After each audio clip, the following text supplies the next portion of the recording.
There's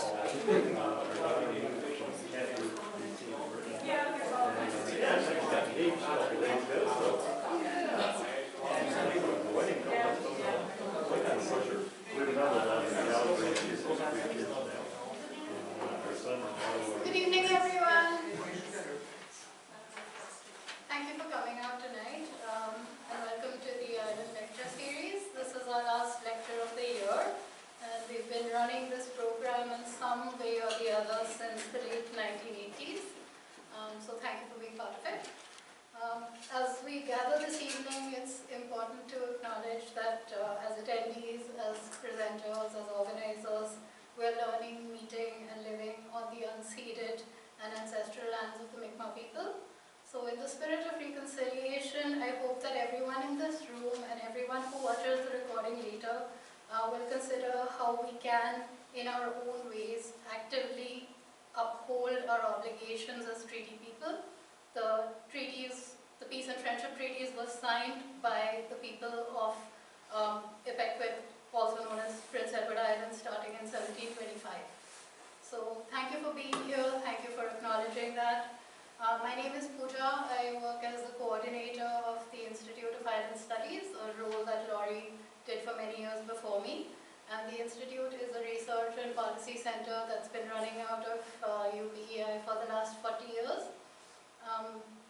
If you have not been to the washrooms, they are down the hallway. Feel free to walk down past our offices.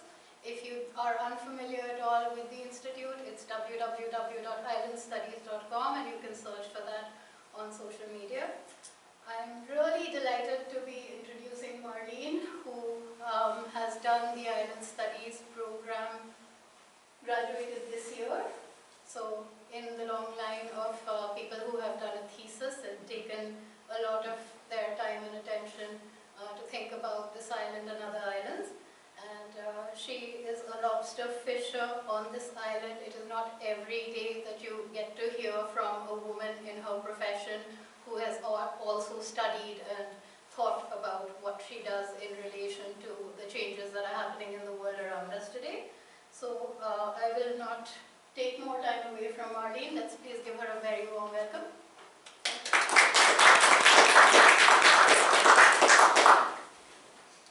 Okay, thank you so much, everybody, for being here today. I'm so excited to share my graduate research journey with you.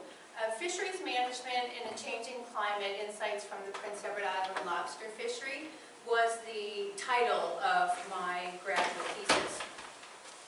This slide's for Lori. In 2018, this became my commute to work after about 2 decades of working in various office environments. I stepped away from my career at that time to go full in on my dream of completing a graduate degree. That I knew I wanted to focus on climate change adaptation and islands. The seasonal work in the lobster fishery would allow me more time to focus on studies, I thought. Little did I know that lobster and the fine folks who work so hard to care for them would steal my heart and mind and become the inspiration of my thesis. At the time I started fishing, I also moved to Murray Harbour, a picturesque and quaint fishing community like numerous others on the island. As my studies on climate change progressed, I was becoming increasingly concerned about the fate of lobster and the many communities that depend on it today, like my own. Over the next half an hour or so, I'm going to share the background research I did that provided the context for my study. I'll talk about the design of the study and, of course, the conclusions and findings. The American lobster is endemic to the eastern seaboard of North America as depicted in red in the image. PEI is located in the northern to central part of that species range. And this chart is almost 15 years old, so I would expect it to look a little different today, but I will get into that shortly. The federal government has authority over our nation's fisheries and oceans. Their work is carried out through 6 branches across the country, and this study is focused on the Gulf region, which encompasses all of Prince Edward Island and northern parts of Nova Scotia and New Brunswick.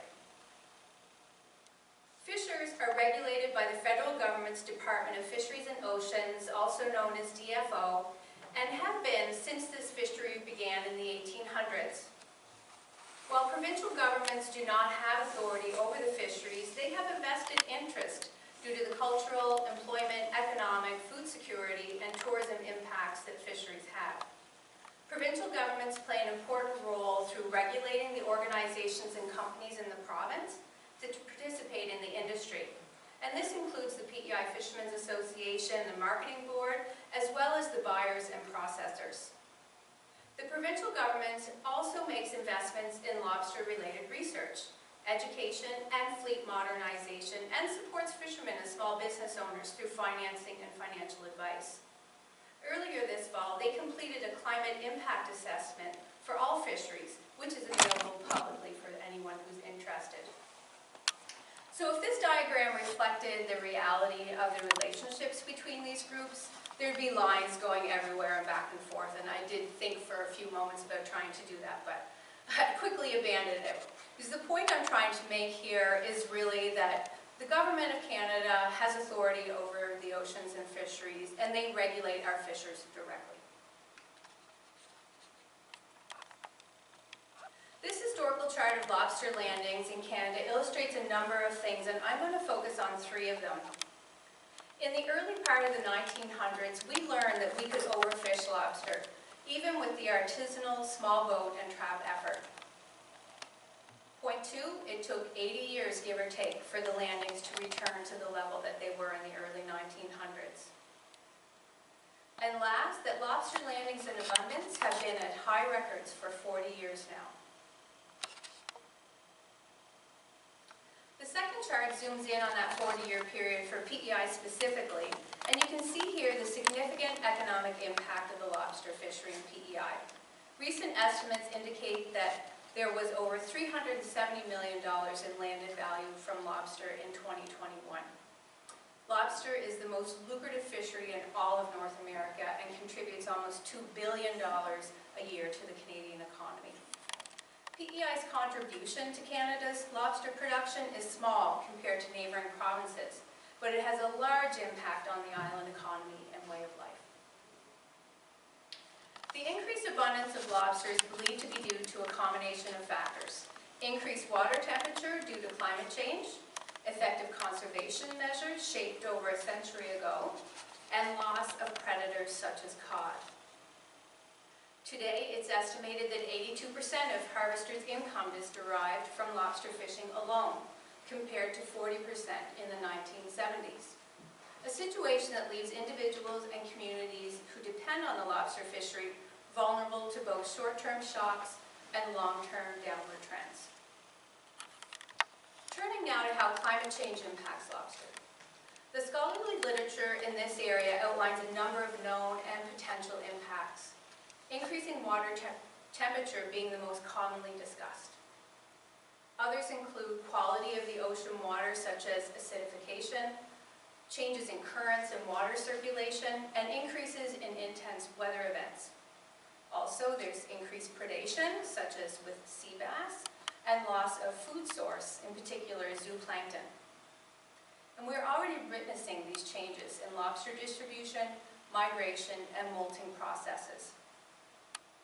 Some lobster stocks around the world have started experiencing declines, and charts such as the one shown here projecting future declines with increasing global temperatures are common in the scientific literature. I'm going to spend a little time on the life cycle of the lobster as it helps to illustrate more, I think, intuitively the many ways that climate change can impact lobster. We'll start with the eggs. The female lobster carries eggs on her belly for 9 to 12 months before they're released. Younger females will have 7,000 to 10,000 eggs, and older, larger females have been known to carry up to 100,000 eggs at one time. The timing of their release is dependent on water temperature and tends to happen between June and September in this region. After the eggs hatch into larvae, they spend 4 to 10 weeks living in the upper part of the water column, where they feed on zooplankton and are prey to sea creatures and birds. The survival rate of larvae is very low, some estimates putting it at 2 to 3%, some as low as 2 to 3 eggs from one female. Those larvae that reach the fourth stage leave the water column and swim to the ocean floor where they live out the remainder of their life. They're dependent on the ocean currents to deliver them to hospitable habitat. So I'll just place a bit of a post-it note here that touches on the various ways I've mentioned that climate has the potential to impact the larval phase of the lobster life cycle. Juvenile lobster grow through molting. After 5 to 8 years, lobster will reach reproductive maturity, and it's around this age that they can also be harvested legally, which is based on the size of lobster. The pace at which lobsters develop at all life stages is driven by water temperature. Warmer water speeds up the development process, and cooler water slows it down. The ideal temperature for lobster development varies in the literature from 20 degrees to 25 degrees Celsius. After the environment surpasses that ideal temperature level, the development process begins to slow again and the potential for disease increases. Another post-it note here for the ways in which climate has the potential to impact the juvenile or adult phases of the lobster life cycle. During their adult years, temperature drives the major events in the life of a lobster: migrating, molting, and mating. They migrate to warming waters in the spring of the year, which is found at shallower depths. In this migration, they seek the water temperature they require for releasing eggs, molting, and mating. After these processes are complete, they migrate to deeper, cooler waters until the cycle repeats itself again. And there's, for me, so many interesting things about lobster. I think they're a fascinating creature, and I'm not going to go into any more other than I find a lot of people debate about how much lobsters travel and how far they actually migrate. So it is known that lobsters travel up to about 2 kilometers in one day, and some tagged lobsters have even been found over 100 miles from where they were initially tagged. But that being said, it's believed that most lobsters spend their lifetime within a 10-kilometer radius of where they initially landed on the ocean floor. So back to the changing lobster distribution. Historical records do show that the lobster biomass is slowly moving northward and offshore where they can find that ideal water temperature. Ocean acidification is believed to slow the life processes of lobster, but these impacts are less understood at this time. What is certain is that there are impacts. We can see them today in the fishing boat. So far, they have been mostly positive for productivity, with some negative impacts from high winds causing damage to gear, infrastructure, and the animals themselves. Will the negative impacts start to outweigh the positive someday, and when might that be? The question everybody asks. That answer remains largely unknown. However, as you might expect, there's a significant amount of research underway to try to understand these questions, and I hope that this basic illustration has made a start at helping to indicate how many variables there are in the complex relationship between these climate changes and the lobster life cycle. Given the impact that a disturbance could have, it is critical that research, data collection, and monitoring efforts continue as we need this information to support planning and adaptation. So that's a lot of information already, and I haven't talked about my own research, which I'm going to get to now. So as I said in the beginning, as I was doing all this extensive reading on the background information, I'm starting to get pretty worried about the future of our livelihood.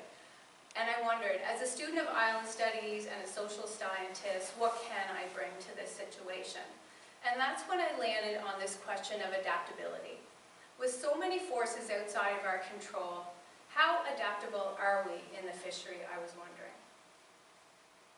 To help with that question, I found the work of Dr. Jan Petzold, who had published a number of papers on adaptive capacity in small islands, in particular in relation to climate challenge. With his work being so closely linked to the type of research questions I was asking, I adapted his approach, which focused on the role of social capital in the adaptive capacity of communities. As famously defined here by one of the grandfathers of social capital theory, social capital focuses on how we as societies coordinate actions for the collective good and is believed to be an important feature of the adaptive capacity of groups. Social capital is a concept that is found throughout the social sciences and is considered by organizations such as the World Bank and United Nations, as an important factor in economic and community development and in achieving sustainable development goals. There is a depth and breadth of literature on the subject of social capital that I won't even touch the surface up here. But I want to share a couple of sticky ideas about social capital. One that is that it's considered to be like a glue that helps keep communities together through bonding and informal networks. And two, that it is also thought of like the grease that enables the machinery of society to work together and move forward through collective action. Neil Adger researched and wrote extensively about the role of social capital in climate change adaptation, as quoted here, citing its effects of oiling the wheels of decision-making. The concept of social capital is notorious for being ambiguous and difficult to measure. I chose to use this framework here because of how comprehensive it is. Some social capital studies might focus just on levels of trust or just on network structures alone. But this framework, as you can see, considers those elements and much more. The micro level includes networks and trust, as well as decision-making processes, collective actions, social norms, attitudes, and more. And given that the federal government oversees the fishery, I felt it important to consider elements of social capital found in the macro level here, like the legal framework and the policy development process. In my study, I investigated how these elements of social capital are influencing the adaptive capacity of PEI lobster fishers. In addition to looking at adaptive capacity through the lens of social capital, there were two other important dynamics at play to be considered: the role of turfs and islandness. Based on my personal experience, and as some of you would know, there are areas in the PEI lobster fishery that have territorial customs, and there are areas that do not. The eastern area of PEI, where I fish, has customs known in the scholarly literature as territorial use rights fisheries, or TERFs. This means that fishers have self-defined fishing territories, illustrated very simplistically here with red dots.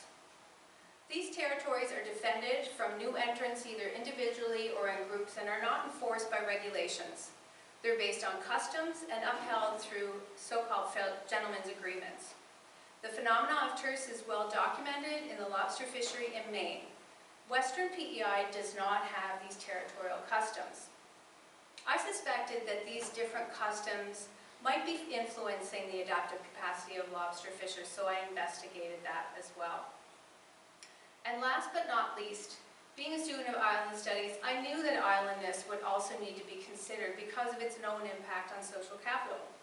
Islandness refers to a set of attributes commonly associated with small islands, such as smallness, remoteness, being bounded by water, tight-knit communities, shared identity, and others. Small islands are also often viewed as the proverbial canary in the coal mine when it comes to climate change, being more sensitive to external threats than mainlands, in particular due to rising sea level and extreme wind events, also having the potential to shape adaptive capacity. My approach to my fieldwork was a qualitative case study which allowed me to provide descriptions of people's experiences and identify intangible factors like trust. Data gathered for the case study included semi-structured interviews, my personal observations, and government and news sources. Interview data was coded with elements of the social capital framework, including property rights and islandness, and climate change awareness and perceptions. Thematic analysis of the data was done using in vivo software. Themes identified in the interview data were verified and supplemented with information available through government and news sources, as well as my own experience. And now for the case study. So here is a closer look at the Gulf region lobster fishery, which includes the official lobster fishing areas, or LFAs, 23, 24, 25, and 26, and the subzones of 23 and 26. The two study sites for my research are Lobster Fishing Area 25 and 26A, indicated with the arrows. LFA 25 runs from the most northerly tip of PEI to a central point and is shared with the province of New Brunswick. Its season is early August to early October and is known as the fall fishery. LFA 26A1 extends south from the LFA 25 border and is shared with a small area of Nova Scotia. 26 is known as the spring fishery, with a fishing season that spans May and June, and this is the area with territorial fishing customs. Participant recruitment efforts resulted in 17 interviews made up of 10 territorial license holders, 6 non-territorial license holders, and 1 staff member of a fishermen's association. 3 participants were female, and the majority had over 20 years of experience in their career. Interviews took place in 2020 and 2021. I'll start with the climate change awareness and risk perceptions results. Every participant identified at least 2 fishery-related climate impacts. 1 participant actually named 9 impacts. The median number of impacts across all participants was 4.4. So awareness, I felt, was quite high among the participants.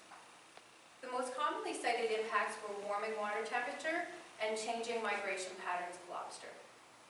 The season of the fishery resulted in different responses.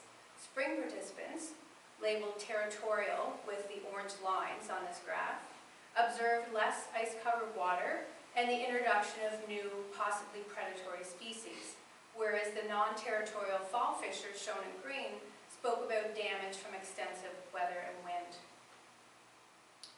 Next, I looked at the risk perceptions of participants towards climate change impacting the lobster fishery. About 1/3 of participants were concerned, either very or somewhat concerned.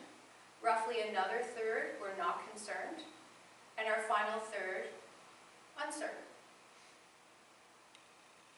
When we look at these perceptions through the lens of the property rights, we can see that territorial fishers tended to be in the uncertain category and non-territorial in the not concerned category. And what does that mean? Well, it starts to point to some differences in attitudes and beliefs between the 2 groups.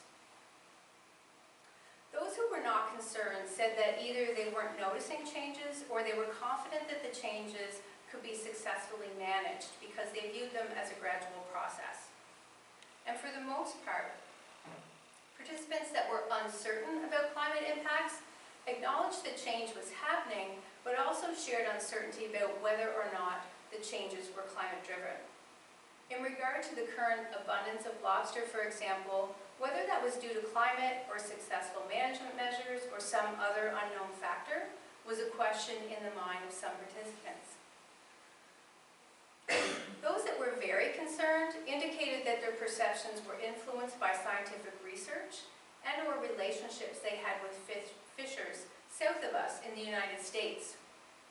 I couldn't help but notice the difference in these risk perceptions of the fishers and the scientists.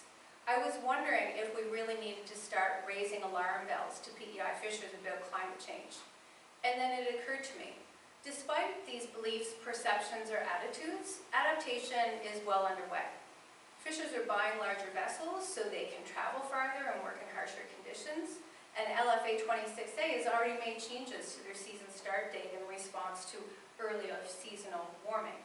And we have trials to electrify vessels starting here soon.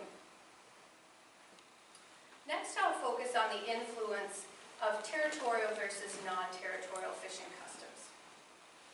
The non-territorial fall fishery of Area 25 was characterized by participants as more competitive, with 1 license holder using the term dog-eat-dog to describe their race to catch lobster. The territorial participants, on the other hand, broadly agreed that their territories allowed them to have a fair share, or a piece of the pie, as one participant put it. And the term gentler was even used by another to describe territorial fishing versus non-territorial. Data suggested that the competitive area may be more inclined to innovate, and the territorial area more inclined to protect and trust authority. In the context of climate change, it appears that adaptation may be more challenging for territorial fishers who could be constrained in their fixed territories. Territorial fishers do not have the same opportunity to readily change their fishing patterns when and if lobster distribution and migration patterns change, as articulated by this fisher who equated territories to prisons. Before starting my fieldwork, I had hypothesized that the territorial area would be associated with more cooperation and therefore higher levels of adaptive capacity. This was supported by studies of the turfs in the Gulf of Maine. Ultimately, I found that the same type of bonding social capital and informal networks dominate both LFA 25 and 26, and that cooperation may actually be more challenging in the territorial area where infighting can degrade relationships and interfere with social cohesion. After much consideration, I realized that the impacts of these different customs, the impacts that they could have, were dampened by the formal network of the Fishermen's Association, and then were even further overridden by the government's authority over the fishery. This led me to conclude that fishing customs do not hold adaptive capacity within the Canadian regulatory environment, and to reject my initial hypothesis. However, the different worldviews associated with these different customs do appear to be the cause of some tension between the groups. And this tension can slow the wheels of decision-making and therefore interfere with adaptability. Now we'll take a look at the broader features of social capital that were identified in the data that could enable or constrain climate change adaptation. Historically, fisheries management decisions have largely been based on scientific research conducted by the federal government. Fishers, especially the more seasoned ones I spoke with, have lived through catastrophic failures of this management approach, including the notorious collapse of the cod fishery. One participant recalled being told by a scientist in the 1970s that there would not be lobster in the strait anymore. These types of experiences have shaped fishers' relationships to research. Generally speaking, participants across both study sites viewed science as valuable, but something to be viewed skeptically. Scientific information and research were seen as one data point to consider in conjunction with their own observations and those of other fishermen. Fishermen tend to develop an intimate knowledge of the species they fish and a strong sense of stewardship for the fishery, so they are understandably protective. Their perspective is notably absent from fisheries-related research. DFO scientists have acknowledged this and find that it is still a challenge today to integrate fishers' knowledge into their data and reporting. However, there has been a concerted effort in the last couple of decades to involve fishermen in monitoring and data collection. And this strategy has been very successful in conducting research that is localized and that fishermen have more faith in. PEI lobster fishers are involved in various stock monitoring programs and a provincial government program that tracks young lobster, which is what they are working on in this picture. These programs are being used to demonstrate the impact of management measures as well as to project trends in stock abundance. PEI fishers were the first in Canada to organize into a cooperative, which they did in 1924. By 1950, they created the first and to this day the only province-wide professional fishing association. These organizations play a critical role in representing the voice of fishers and advocating on their behalf. Today, the PEI Fishermen's Association is quite a sophisticated organization with a half a dozen staff members, including a marine biologist. Its members are exclusively individuals who hold a commercial fishing license. The association operates under democratic principles with a board of directors and numerous committees and advisory boards populated by members. Membership engagement is high, averaging 60 to 70% participation in surveys and votes. Most participants I spoke with felt the association was working as well as it could within the current structure. The association's role has expanded over the years, and they have a much better working relationship with the regulator and other key stakeholders than they may have had in the past. Through their committees, fishermen are even involved in development of their own fisheries management plans. The regulator, however, of course, has the final say. A few participants indicated there was room for improvement in terms of educating fishers on issues, especially prior to voting and for those who are participating in their committees. Participants shared stories about coordinating themselves with relative ease in the local communities and wharf groups. But when it came to collective action across the island and the region, they mainly talked about examples of failure. The government has created subzones in LFA 26, shown in the image, that allow for different management measures to exist within one lobster fishing area. These subzones were created in response to stalemates that existed among fishers and allowed smaller groups to move ahead with changes. The reason given by participants for the challenge to coordinate across communities was driven by differences in oceanography, that drove their different fishing priorities, as well as different criteria that they faced from their buyers. While this study showed that fishermen are very good at organizing, their inability to cooperate at large scales results in a divided and complex web of interests for the regulator to try to manage.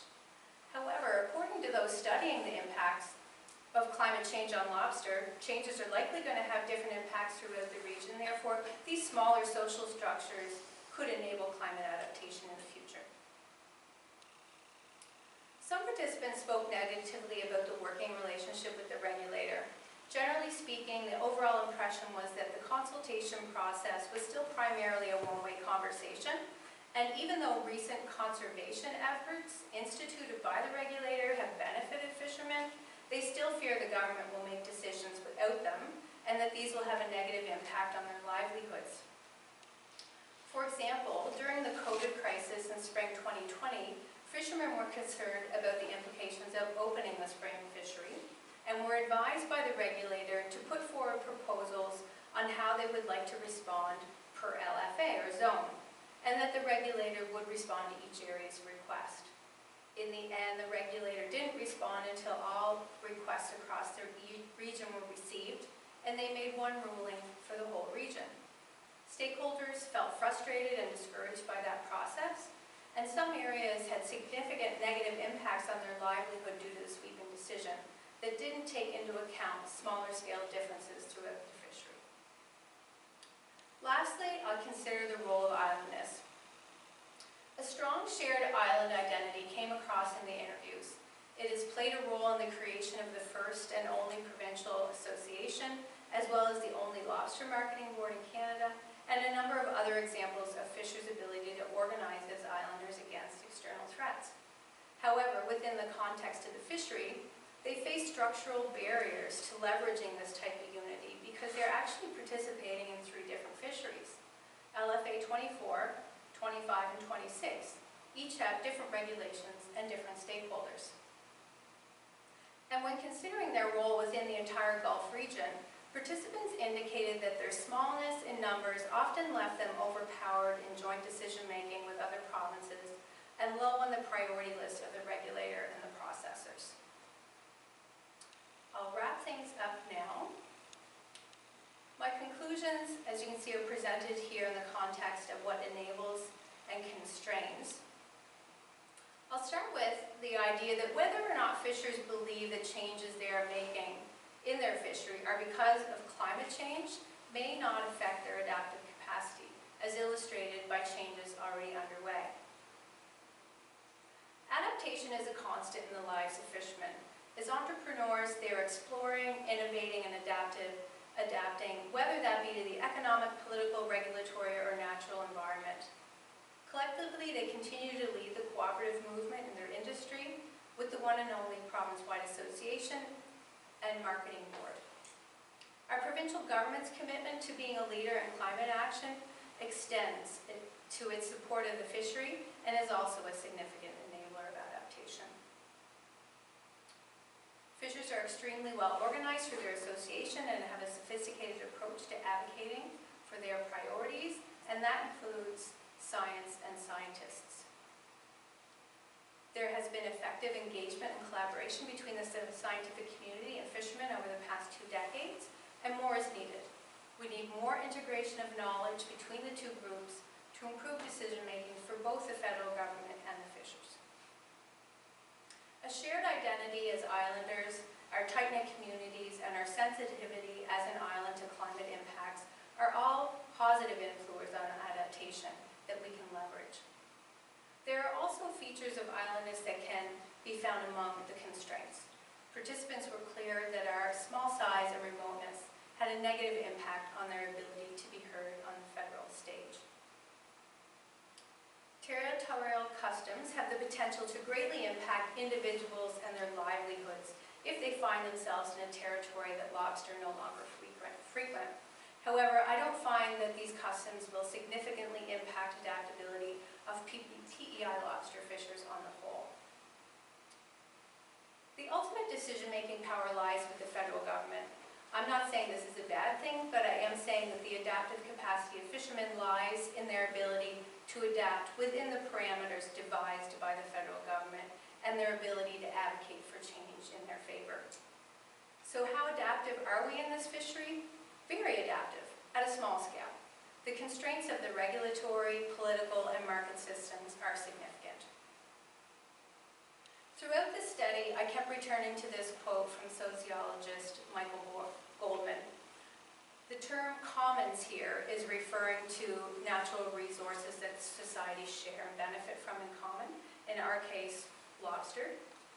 He suggests that we are in the danger of casting a blind eye toward the destructive forces of capitalist expansion onto the commons and a broad smile that beams at the underskilled local commoner who defies all odds by protecting the commons. I take this to mean that we ought never forget that the federal government, as well as the seafood buying and processing sector, wield much greater power and influence than our fishers, and therefore hold much more adaptive power. It is up to all of us to require accountability for climate adaptation in the lobster fishery from those who hold the most power and resource for change. There are significant weaknesses to this study. It's a very small sample size, obviously, and as an inside researcher, the project will inherently have a particular perspective. And last, despite decades of study, social capital is still considered ambiguous, and more work is required to clarify its role in adaptive capacity and in the context of climate change. For future research, more small-scale, context-specific studies are needed to improve our understanding of climate impacts for communities. More collaborative research between fishers and scientists are needed to help with relationship building and to round out perspectives in scientific studies.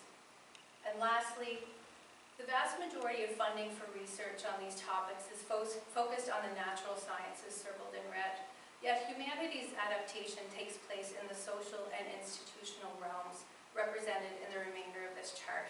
More research to help build our capacity in these areas will bode well for the future. Finally, I'd like to acknowledge and thank Dr. Petzold in his role as my external examiner and inspiration for some of my project, my thesis supervisor, Dr. Peach Brown, thesis committee members, Dr. Brinklow and Dr. Novacek, the Edwin and Joyce Memorial Scholarship Fund, supportive staff members at the PEI, members of the fishing community who trusted me with their time and stories, and my husband Fred, who has yet to tire of discussing and debating all things related to fishing. Thank you very much.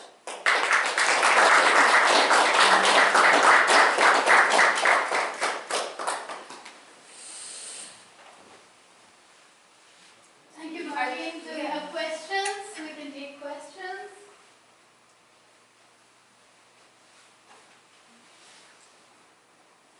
Are you optimistic about the future of the lobster fishery? Sure. Well, I ask that because Yeah. there used to be a significant lobster fishery in Long Island Sound. There's now Yeah. no lobsters in Long Island Sound. There's Yeah. no fishery there, so. And that was a catastrophic kind of single season event that decimated that fishery, and I did, of course, spend time trying to understand what happened there. One thing that I found notable is that they did not have comparable management measures to what we have here or even in the Gulf of Maine, like in terms of protecting the females. They didn't have any of that stuff in place. And even today, when you read about recommendations for climate adaptation in a fishery like this, like the top thing to do is to have really strong management measures, right? And do everything you can to maintain the health of the stock and its ecology so that it has a strength and robustness to it to be able to respond to changes. Yeah.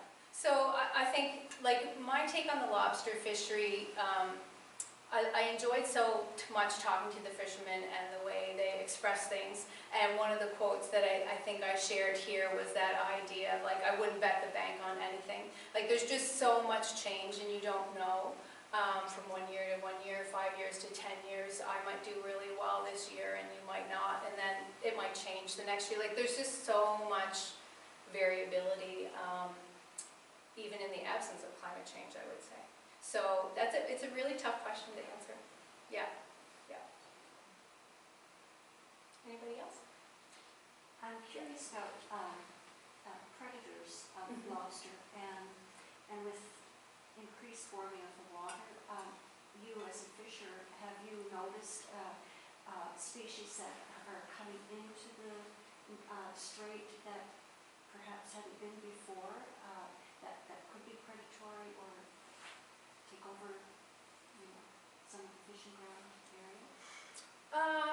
I am not aware of anything like on the ocean bottom that would come in and like push lobster out or anything like that, but as I referenced here, sea bass, like the increasing prevalence of sea bass, there's big question marks around if they're eating the larvae, right, and how much will they eat, and if that population increases, would they decimate the larval population?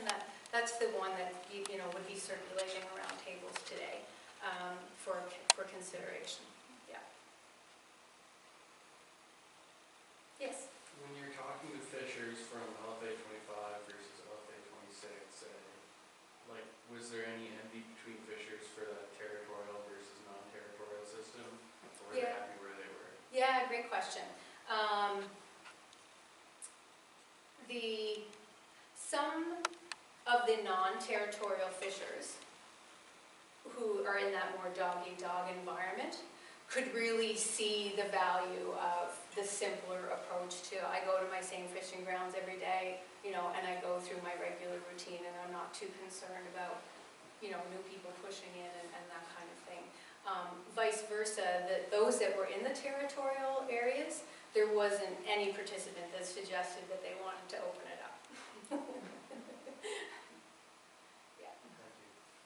And how did that occur? Why are there those two? Yeah, I did, to the best of my ability, try to answer that question. There was nobody that really knew the answer, but actually a paper that I read in the environmental governance course that Carolyn taught and really prompted all of this work was actually about the fishing ground system that actually suggested that it evolved out of the Highlands in Scotland, and when the Scottish moved to Nova Scotia, they created their farmlands and then extended it out into the water, creating these individual berths, and that possibly this notion has continued and carried on. So as you may know, when somebody buys a lobster fleet in a territorial area, the expectation is that they're going to fish in the same place that the last guy fished that they bought it from, right? So there's this grandfathering in, and it does seem to have expanded through LFA 26A up the East Coast towards East Point. There were participants in my study who fish in that area who spoke of it traveling that way. And the Western folks, when I asked them about why it was open, their answer was mainly that the numbers of fishers out of each port was so large that it just wasn't realistic to even try to implement a system like that. Yeah, even though it might have been discussed from time to time. Yeah. Yes? So I have a question. I'm not sure if it is connected to our work, but I want to know how does technology affect the formation of social capital for fishermen, and also how this interact with adaptive capacity. By technology, I see something like social media. Yeah, like now we can take picture. So how do you see this? On one side, affecting social capital. On the other side, also affecting building adaptive capacity. Especially also making a difference between territorial and non-territorial systems. Yeah, I don't know if I can go that deep with it, but I can share a little bit. It's not something that I spent a lot of time considering, but it did come up in conversations. So today with our cell phones, fishers are readily in touch with each other on the water all the time, right? And they're able to do that with their phones. I mean, they could do it before with the radios, but less chance for privacy and, right, that kind of thing. But also, they talked about the different apps that they use on their phone for weather and wind and that kind of thing, and even data collection now, like moving the data collection that they do for DFO, moving like into that format. So it definitely has an adaptive role to play, but it's not something I focused on. Yeah. Ian? Just wondering what your thoughts are on some type of regulation on the amount of fish that fishermen land. Some fishermen, the younger fellows with more net load, they'll go out and they may fish all the traps one day and rush out and fish a few more to try and get a few extra pounds of fish. I think the federal government has regulated the industry by limiting the number of traps that can be fished, but would there be any benefit amongst the fishermen to regulate the amount of lobster they catch? Your graph showed a continuous increase, or almost continuous for 40 years. That's probably not going to continue forever. Would there be any advantage for the fishermen to maintain price by maybe limiting catch? I think absolutely. I think absolutely that, like, going into a quota system, like that's not a word that anybody likes to talk about very much in the lobster fishery in particular.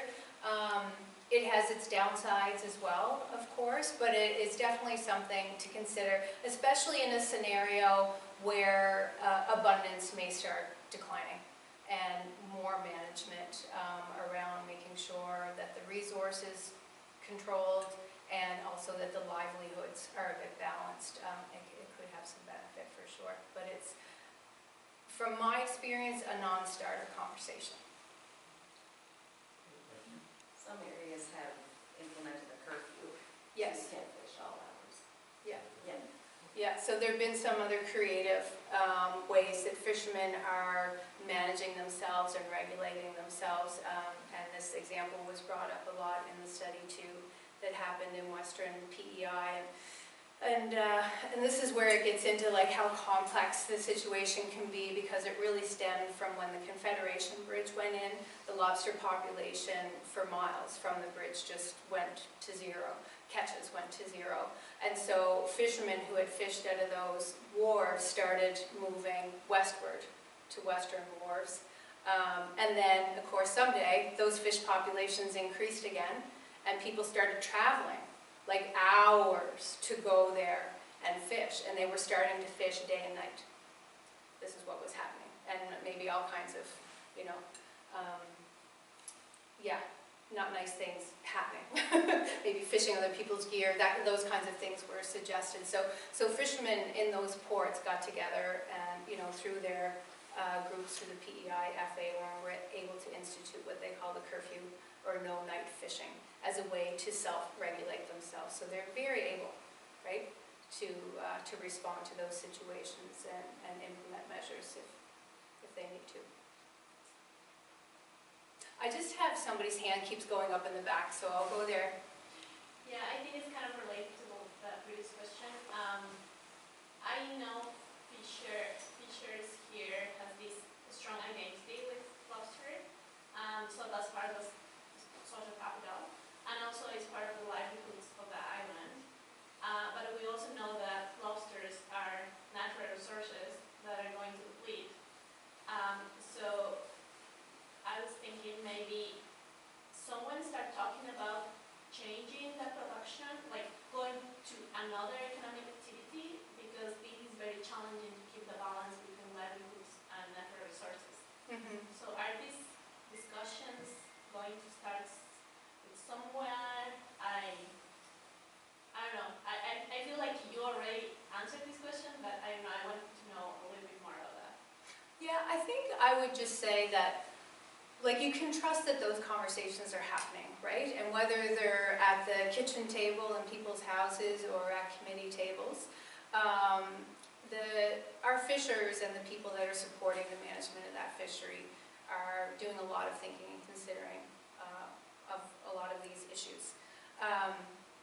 In terms of diversifying the fisheries, right? right? So people that aren't just focused on lobster, I think that was maybe one of the things you mentioned. Yeah, but also like moving from extractivism to something that is not extraction. I don't know if I'm explaining myself. Something that is not related to natural resources. Yeah, and that's a whole other level of conversation for sure. Yeah, that would be larger than a fisheries conversation, it sounds like. Yeah.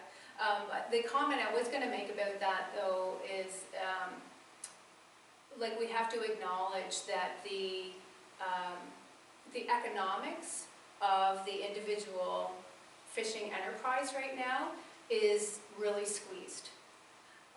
So even though abundance is high, like the cost of all the inputs and everything have, like we all know in this world, have gone up so much that to me, I think from the individual fisherman's perspective, that's where the pressure to diversify and look at other livelihoods is probably going to come from. Yeah, in the short term anyway. Yeah. You have another question? My question kind of relates to just some of the things that you were touching on just now. I'm curious about your experience as a fisher, about the bait, and adaptability in that regard. I understand, I'm not sure that mackerel is a source of bait and that it's in serious decline. Yeah. So what are the alternatives? Is there an alternative? What's your experience with that? Yeah, there are all kinds of alternatives. That is an issue. The cost of bait is one of the big pressures, among other things, fuel, labor, all the cost of all these things have gone up, of course. So yeah, the introduction of other fish, like redfish populations have increased, and redfish are also a great bait, like, so that's a helpful thing. There's a company here that I won't be able to think of their name, but somebody here might know, who's also creating bait out of byproduct, I think, is that what it is? So there is definitely innovation happening, and again, like that economic pressure, right, creates opportunities, yeah, for people to think about how to do things differently. So there's definitely innovation happening in that area. Lori? I would also say that islandness factors into that as well, ingenuity out of necessity, right? Yes. Two questions. One is back to the territorial versus non-territorial. Is there one that is more lucrative than the other, basically, in fish caught, or is it pretty even? Who would know? Nobody would ever tell you, right? Best kept secrets. What I can say to that is it would be really hard to say one large area versus the other, because the smaller scales have such variance too, right? Like, so the amount of fish being caught in Pinette versus North Lake is drastically different. But that's not necessarily a different property rights system. So there's that factor. The thing about the open style, more competitive, you know, that was made clear is that people are working a lot harder there. They're working longer days. They're moving their traps a lot. So again, maybe the bottom line is better, but the effort is up. So it's a hard one. Yeah. How we compare social capital for fishermen here, compared to other places, like maybe Newfoundland or... Oh, that's a good question. I don't know. Yeah. I don't think I can even, yeah. I couldn't really comment on that. Yeah. I don't know that there's actually been a social capital study done on other fishing communities like Newfoundland. But do you think we have something to learn from other Yeah, communities? certainly, yeah. My other question was about, you said one of the downside challenges was being an insider, researching that you might come in with a bias. I'm sure, though, that there were some positives for being an insider research, including that wonderful commute to work. Do you have any, and just can you talk about what those positives are, and then on balance, do you think that it was more beneficial being an insider? Yeah, the big thing was that being an insider really ended up playing a role in my ability to recruit participants. So we had tried it without using my personal network and didn't have much success. But then whenever I tried it, using some of my personal network, I was able to recruit a lot more. I think half or more came from that, which was great. And other impacts, I think that, so not only the recruitment, but then in the conversations, so I found it so easy, like to just like, okay, you're a fisher, and then just start talking. And like know the jargon and understand what they're talking about and that kind of thing. I really never felt in the interview process like anybody was necessarily holding back. So that might have had something to do with being an insider. And then I worked really hard to try to be objective, and like I was so glad when I rejected my own hypothesis, because I was like, yes, right? Like I had an idea and I proved my own idea wrong, and that wasn't the only one. Like there were a number of those, like, and I kind of did touch on it through this sharing, in that like coming into this, I really thought like the scientists know the answers to everything and whatever they say we need to do.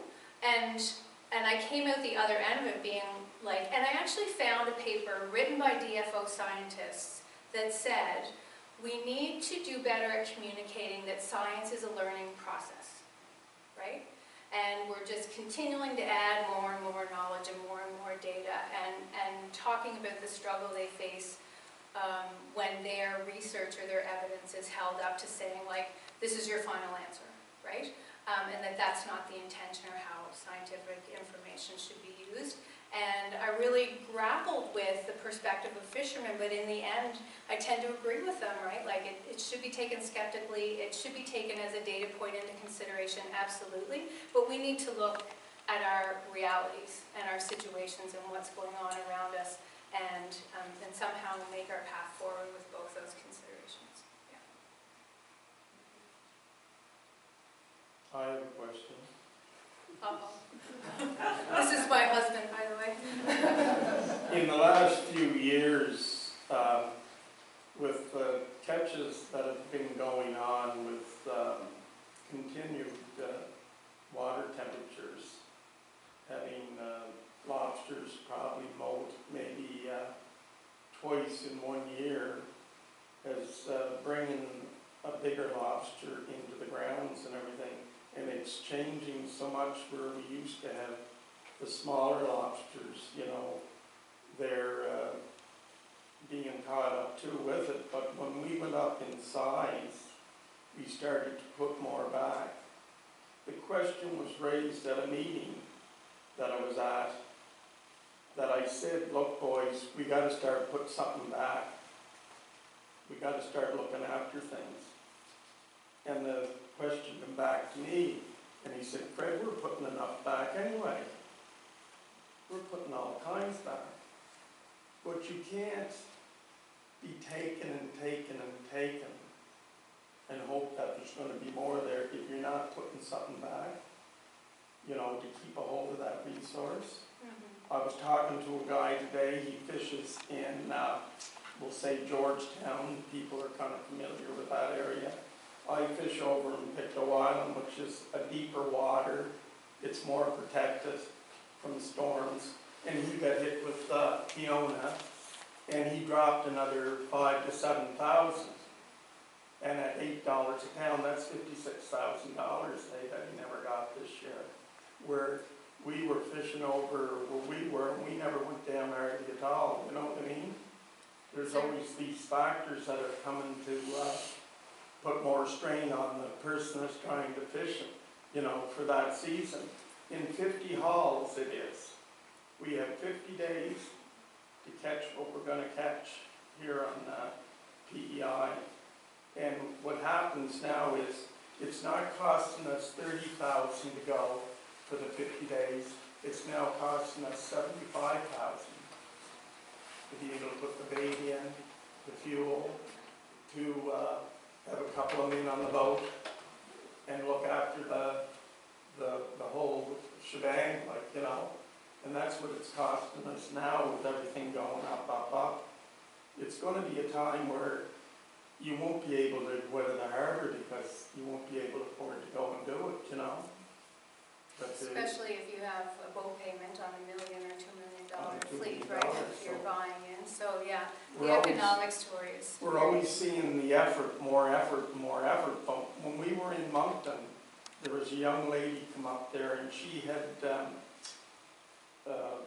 the iPad, and you carry it in the boat, and on the iPad you could put in what you caught out of this set, if you had a 5-trap set, and you could document it right in on the pad, remember? Yeah. She had that, and I thought that was an awful good thing to show what we're taking out of the water that day, to be able to go that data to go that day to a scientific researcher holding on to certain records to show what's being caught in that area. Eh? They have to know more of that, what's going on, because where we fish, I'm catching a bigger lobster, but my friend, where he lost so much, he's catching a smaller lobster, and people don't understand that. He's gone into a canner fishery, Yeah. and we're into a market fishery. And people, Question here? that's, I just wanted to say, you know, it's more than the water, you know, the storms or, It's, yeah, it's very complicated. There's very many factors, and the situation for this fisherman is different from the situation for that individual fisherman, and so on, and so on, and so on. But the point I tried to make here is that I'm very impressed by the structures they've created around themselves to be able to make decisions, even in light of all these various opinions and perspectives. They're able to make decisions by a majority and move things forward and not just debate and argue with each other endlessly without moving forward. So that, you know, that's a positive thing. I seem to be asking a lot of questions, I'm sorry. But there seems to be, it's my impression, that I'm not involved in the fishery in any way, but just, I know a lot of fishermen and I talk to different people. But there seems that the people in the West seem to get bigger catches than the people in the Southeast do. And is that your experience from your research? Have you found that that's true? I would say that that's probable, but then that's the Southeast. The Northeast is another story. So like I said, it depends, like various parts of the island are different, which is why I talked about the importance of small scale and being able to do research and planning at small scales, because how people are impacted in Minimagash versus North Lake versus Panett versus Georgetown, like there are going to be differences, right? There already are. So how good are we at supporting their ability to adapt on those scales? Yeah, we can get better, is my suggestion. My mom. My question is, do most of the fishermen have different amounts of traps that they're setting? No. They're all the same? Well, in each LFA. So there's LFA 24, 25, and 26, and they each have their own sets of regulations. So all of 26 has 272 traps. All of 25 has their number of traps. All of 24 has 300. I think LFA 25 is 250 traps. Anyway, and that's a whole other very complicated historical story. Interesting and fascinating, but like in how it came to be that way. Yeah. Yeah. Yeah. And but I will say that the reason those numbers look the way they do and why they're different is because the fishermen in those areas were involved in a decision-making process at a time where abundance was low, and the scientists and the managers said, we have to do something to protect the stock because it's going down. So they started giving up traps. Okay, how do we decrease effort, right? Okay, well, so we'll give up 50 traps a person over here, and we're giving up 30 traps a person over here. We're selling off licenses. Like, so this fishery has that history of working together to manage based on what's happening with the stocks. Yeah. Yeah. Is that good? Yeah. I will close with a question which I think related to a few of the comments about, are you overfishing and other alternatives. In Europe these days, there is a lot more talk, I noticed, than in North America about post-growth and degrowth economies, where you're trying to shift that general thinking from saying we need to keep growing regardless of climate change, or how do we grow during climate change, to saying what if we keep it stable, or what if we keep it sort of sustainable but without that pressure of having to grow. And I wonder if in any of the conversations that you had doing your research, even in different terms, that thought came across in a strong way, because I would, maybe it's my bias, I would imagine it would come more from people who are seeing those day-to-day changes than through the course of someone adjusting regulation at the federal level. So I wonder if you could comment on that. Yeah, I guess where my mind goes to that is the difference that I found in the territorial versus the non-territorial, and I shared, like, in that non-territorial environment, and of course these are, like, this is pure stereotyping, and within any group you're going to find different people with different opinions, right? But the sense that I got from those folks is this doggy kind of, like, bigger boat, fish harder, like that's the mentality, is like work hard and be rewarded. And then in the territorial system where you don't actually get rewarded if you work harder necessarily, there's a very different mentality there, and so I had used the language that they are more inclined to be protective of the resource, right, and to want to work with authority. So there is like a cultural, social capital piece there that does start to shape people and how they think about those things. That would make it easier maybe, among one group than another. Yeah. Thank you, that's really helpful. Okay. Last question. So I have a last question. I just realized that there is a new parental leave benefit for the PEI fishermen. Parental leave? Yeah. Okay. Benefit, yeah. So how do you see, how will this affect sustainable fishing of lobsters? How does the parental leave affect the lobster fishery? Yeah. Well, I think it supports women to start with, for sure, which is needed.